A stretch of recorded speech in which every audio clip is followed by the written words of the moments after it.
या कुन्देन्दु तुषार हारधवला या शुभ्रवस्त्रावृता।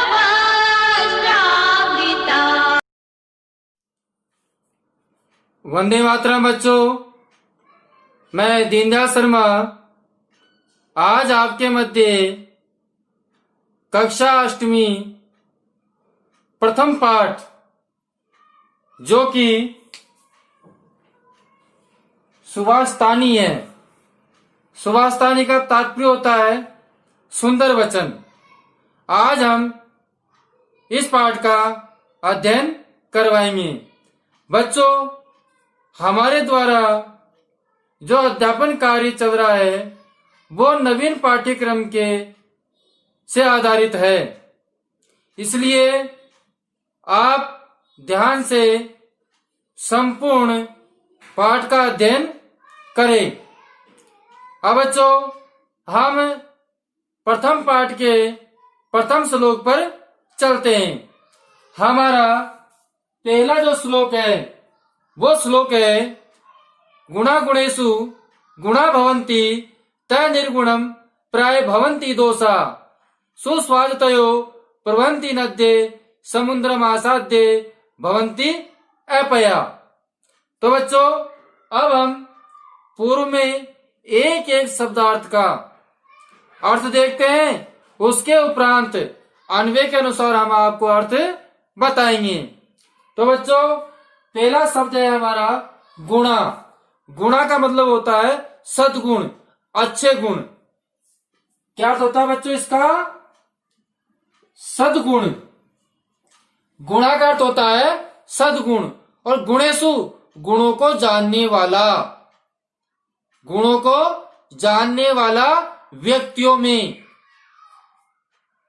गुणेषु मतलब गुणों को जानने वाला व्यक्तियों में। जिस प्रकार बहुत सारे व्यक्ति हैं, उन व्यक्तियों में भी गुणों को जो जानने वाला है वो होता है गुणज्ञेषु, मतलब गुणों को जानने वाला। क्या होगा बच्चों? गुणों को जानने वाला व्यक्तियों में। भवंती होता है, भवंती मानी होता है। अब आगे देखिए तय। तय का अर्थ होता है वह। तय का अर्थ क्या होता है बच्चों? वह। निर्गुणम, निर्गुण, गुणहीन। निर्गुण का अर्थ क्या होता है बच्चों? गुणहीन। गुणहीन व्यक्तियों में, गुणहीन व्यक्तियों को प्राप्य, प्राप्त करके या प्राप्त होकर के। गुणहीन व्यक्तियों को प्राप्त होकर के। क्या? भवंती मानी होता है, दोषा मानी दोष। दोष का मतलब अवगुण। दोष क्या होता है बच्चों? अवगुण। देखिए, दोष अवगुण होता है और गुण सद्गुण होता है। अब हमारा पहली पंक्ति के शब्दार्थ आपको ध्यान में आ गए होंगे। पुनः मैं एक बार और बोल दूं, आप ध्यान से सुने। गुणा मानी सद्गुण, गुणज्ञेषु गुणों को जानने वाला व्यक्ति। गुणा गुण, भवंती मानी होते हैं, तय मानी वह।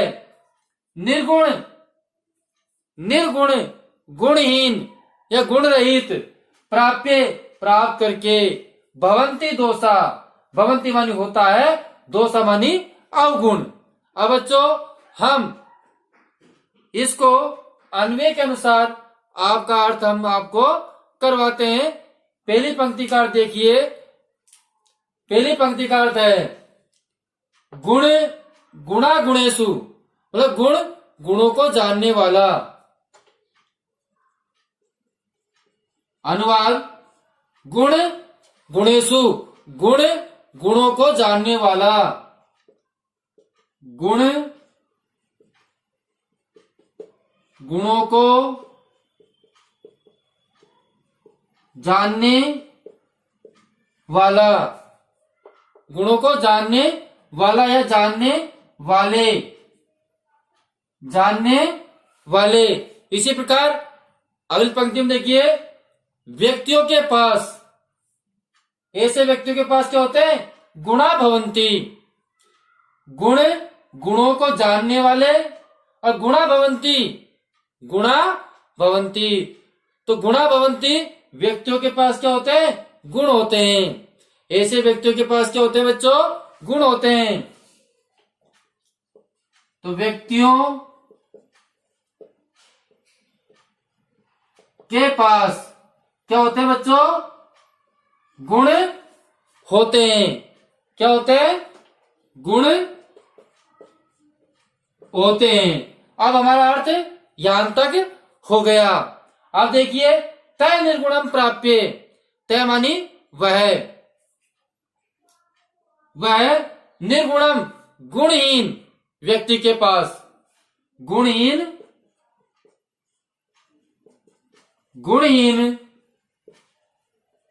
व्यक्ति के पास, गुणहीन व्यक्ति के पास प्राप्य पहुंच करके, गुणहीन व्यक्ति के पास पहुंच करके, गुणहीन व्यक्ति के पास पहुंच कर,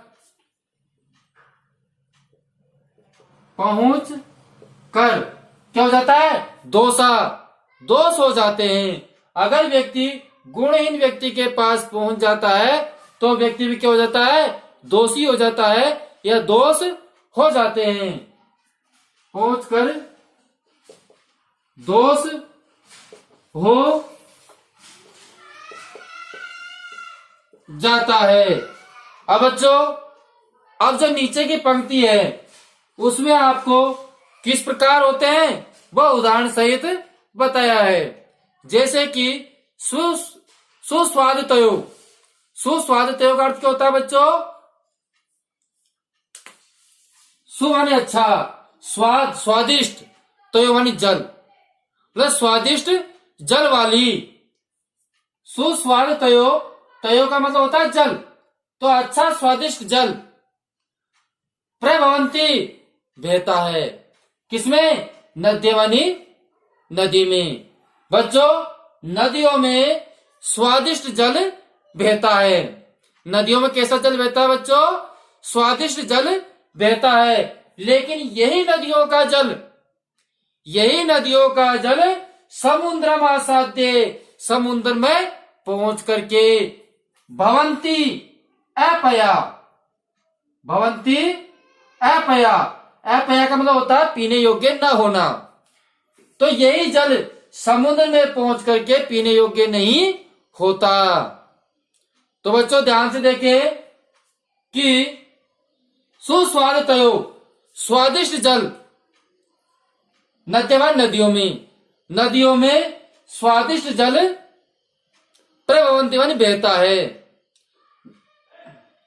नदियों में स्वादिष्ट जल बहता है, लेकिन वही जल समुद्र में मिल जाने पर पीने योग्य नहीं रहता है। अब बच्चों, हम आपका इसको अन्वय के अनुसार अर्थ लिखते हैं। अब ध्यान से सुनिए। जैसे कि नद्ये, नदियां, स्वादिष्ट जल, नदियां स्वादिष्ट, नदियां स्वादिष्ट जल वाली, स्वादिष्ट जल वाली उत्पन्न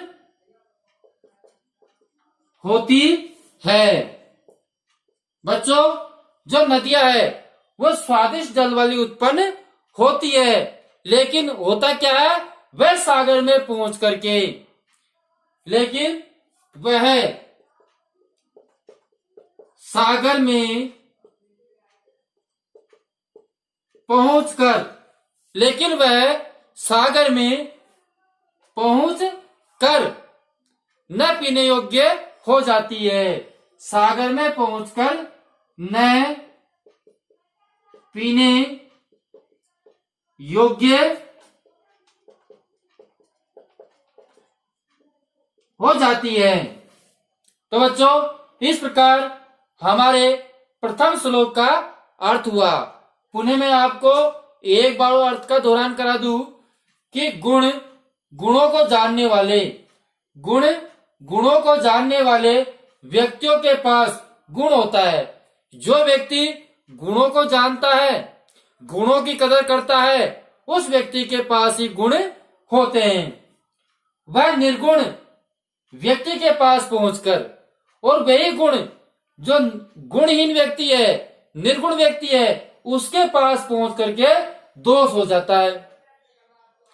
तो वह गुण क्या हो जाता है? दोष हो जाता है। जैसे कि नदियां स्वादिष्ट जल वाली उत्पन्न होती है।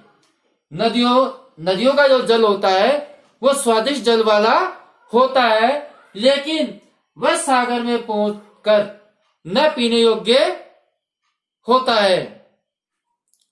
बच्चों, अब हम दूसरे श्लोक पर चलते हैं। हमारा दूसरा श्लोक है, साहित्य संगीत कला हीने साक्षात पशु पुछ विषाण हीने तृणम न खादेनपि जीव माने तद भाग ध्येयम परम पशु नामे। अब बच्चों, हम पहले एक एक शब्दार्थ का अर्थ देखते हैं, उसके बाद में अन्वय के अनुसार हम इसका अनुवाद भी करेंगे। तो बच्चों देखिए, पहला शब्द है हमारा साहित्य। साहित्य का अर्थ साहित्य ही होता है। जैसे हिंदी साहित्य है, संस्कृत साहित्य है, मतलब जो ग्रंथ लिखे जाते हैं वो साहित्य हैं। इसी प्रकार संगीत का मतलब संगीत ही होता है, जैसे कि ध्वनि है। तो कला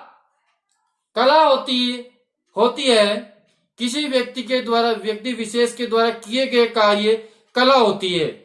तो साहित्य संगीत और कला से विहीन का मतलब क्या होता है? हीन हो, जिसके पास तीनों चीज नहीं होती है। जिस व्यक्ति के पास न साहित्य है, न संगीत है, न कला है, इन तीनों चीजों से क्या है? विहीन है। उसके पास ये उपलब्ध नहीं है, रहित है। विहीन का मतलब रहित। क्या है बच्चों? रहित। तो साक्षात का मतलब प्रत्यक्ष। साक्षात का तात्पर्य होता है प्रत्यक्ष नहीं। पशु के समान, पूछ, विषाण सींग। तो साक्षात वह कैसा पशु है? बिना पूछ और सींग का। जिस पशु के पास पशु भी है, लेकिन उसके पूछ भी नहीं है और सींग भी नहीं है, साक्षात इस पशु के समान होता है। तो साक्षात बिना पूछ और सींग के पशु के समान होता है। वो कौन सा व्यक्ति होता है? जिस व्यक्ति के पास साहित्य, संगीत, कला नहीं है। इसी प्रकार आगे देखिए, तृणम न खादेन, वो घास भी नहीं खाता है। वह घास भी नहीं खाता है, अपनी मानी भी। फिर भी जीव माने जीवित रहता है। वो घास भी नहीं खाता है, फिर भी जीवित रहता है। तृणम न खादेन अपि जीव माने, वह घास भी नहीं खाता है, फिर भी जीवित रहता है। यह जीवित रहता है। तद्भाग्य, वह भाग्य को, अपने सौभाग्य को परम माने श्रेष्ठ।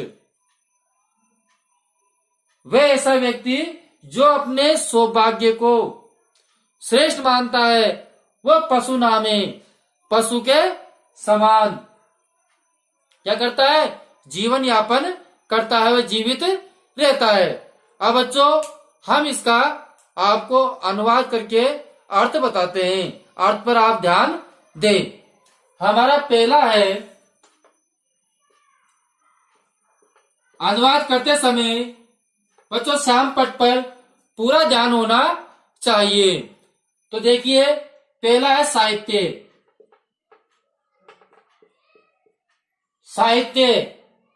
फिर और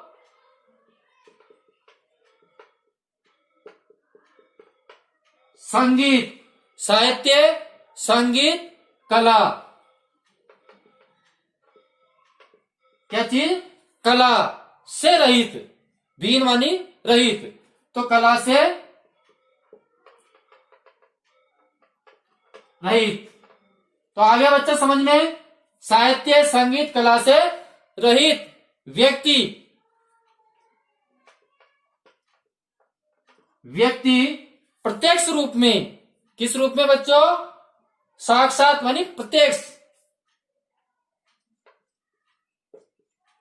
प्रत्यक्ष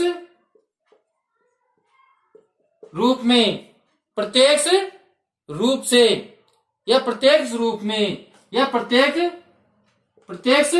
रूप से, वो क्या है? पूछ और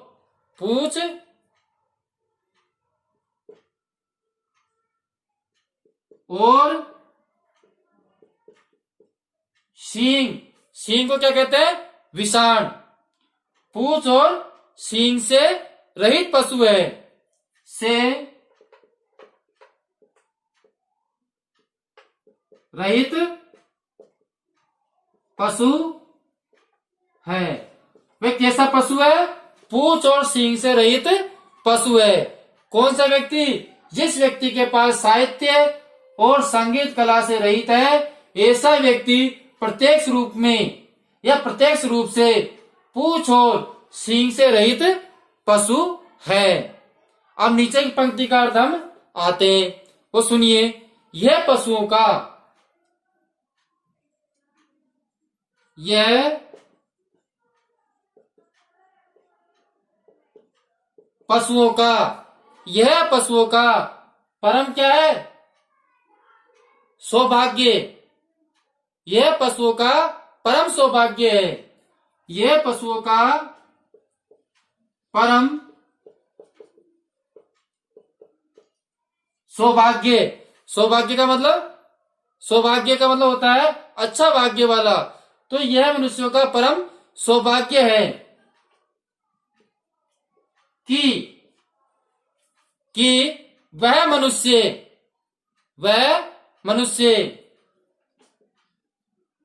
वह कौन है बच्चों? वह किसके लिए लिया गया है? मनुष्य के लिए लिया गया है। वह मनुष्य तिनके, तिनका होता है घास, तिनके का अर्थ क्या होता है बच्चों? घास। वह मनुष्य तिनके अर्थात घास न खाता हुआ, न खाता हुआ, न खाता हुआ क्या करता है वो? जीव माने, मतलब नहीं खाता हुआ भी जीवित रहता है। नहीं खाता हुआ भी क्या रहता है? जीवित है। अब सुनिए बच्चों, एक बार मैं आपको पुनः बता दूं कि साहित्य और संगीत कला से रहित व्यक्ति प्रत्यक्ष रूप में या प्रत्यक्ष रूप से पूछ और सींग से रहित पशु है, सींग से रहित पशु है। यह पशुओं का परम सौभाग्य है।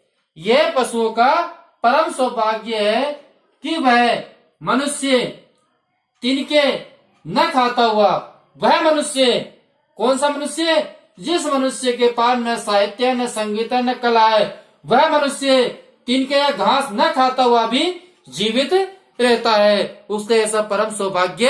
श्लोक क्रमांक 3 पर चलते हैं। हमारा तीसरा श्लोक है, लुब्धस्य नेष्यन्ति यसे पशुनस्य मैत्री नष्ट क्रियस्य कुलम अर्थपरस्य धर्मे विद्या फलम वेशनिने कृपणस्य शोक्यम राज्ये प्रमदत्ते सचिवस्य नराधिपस्य। अब बच्चों एक एक शब्द का हम अर्थ देखते हैं, उसके उपरांत हम अनुवाद करेंगे। बच्चों पहला शब्द है लुब्धस्य। लुब्धस्य का अर्थ होता है लोभी का। लुब्धस्य का अर्थ क्या होता है बच्चों? लोभी का। नेष्यन्ति नष्ट हो जाता है। लोभी का नष्ट हो जाता है क्या? यश है मानी यश। लोभी का यश नष्ट हो जाता है। पशुनस्य, जो चुगलखोर है। पशुनस्य का अर्थ क्या होता है? चुगलखोर। पशुनस्य का अर्थ होता है चुगलखोर। जो चुगलखोर है उसकी क्या नष्ट हो जाती है? मैत्री या मित्रता। जो चुगलखोर है उसकी मित्रता नष्ट हो जाती है। कहने का तात्पर्य, लोभी का यश नष्ट हो जाता है, चुगलखोर की मित्रता नष्ट हो जाती है। बच्चों ध्यान दें कि मैत्री नष्ट हो जाती है किसकी? चुगलखोर की। जो चुगलखोर व्यक्ति होता है उसकी मित्रता नष्ट हो जाती है। और नष्ट क्रिया से, जो व्यक्ति नष्ट क्रिया से, जिसकी क्रिया नष्ट हो, जिसकी क्रिया नष्ट हो, वह किसी प्रकार का कार्य नहीं करता हो, इस प्रकार का व्यक्ति जिसकी क्रिया नष्ट हो गई है और अर्थ पर से धर्म में, मतलब धन पर ही आश्रित रहने वाला व्यक्ति है। कुलम, उसका कुल क्या होता है? ऐसा कुल, ऐसा वंश वाला व्यक्ति क्या हो जाता है? निष्फल हो जाता है, नष्ट हो जाता है। आगे देखिए, विद्या फलम। विद्या फल, विद्या का फल। व्यसनी, व्यसनी का तो होता है बुरी आदतों वाला, बुरी आदतों वाला। व्यसनी का अर्थ क्या होता है बच्चों? बुरी आदत वाला। कृपणस्य, कृपणस्य का अर्थ होता है कंजूस का। कृपणस्य मानी कंजूस का। शोक क्या मानी सुख, और कंजूस का सुख। अभी हम आपको अन्वय के अनुसार पूरे श्लोक का अर्थ क्लियर कर देंगे, इसीलिए आप पहले शब्दार्थों पर ध्यान दें। राज्यम मानी राज्य। परमदते, प्रमाद। सचिवस्य, प्रमाद होता है बच्चों आलस्य, प्रमाद या आलस्य से युक्त। सचिव, सचिव होता है राजा का जो सेनापति होता है वह। नराधिपस्य, राजा का क्या हो जाता है? वो राज्य नष्ट हो जाता है। अब बच्चों, अब हम अन्वय के अनुसार इसका अर्थ देखते हैं। पहला है हमारा लुब्धस्य नेशंति यसे। कहने का तात्पर्य, लोभी का यश नष्ट हो जाता है। लोभी जो व्यक्ति होता है, लोभी का क्या? यश। लोभी का यश, चुगलखोर का मित्रता। चुगलखोर की क्या? मित्रता। चुगलखोर की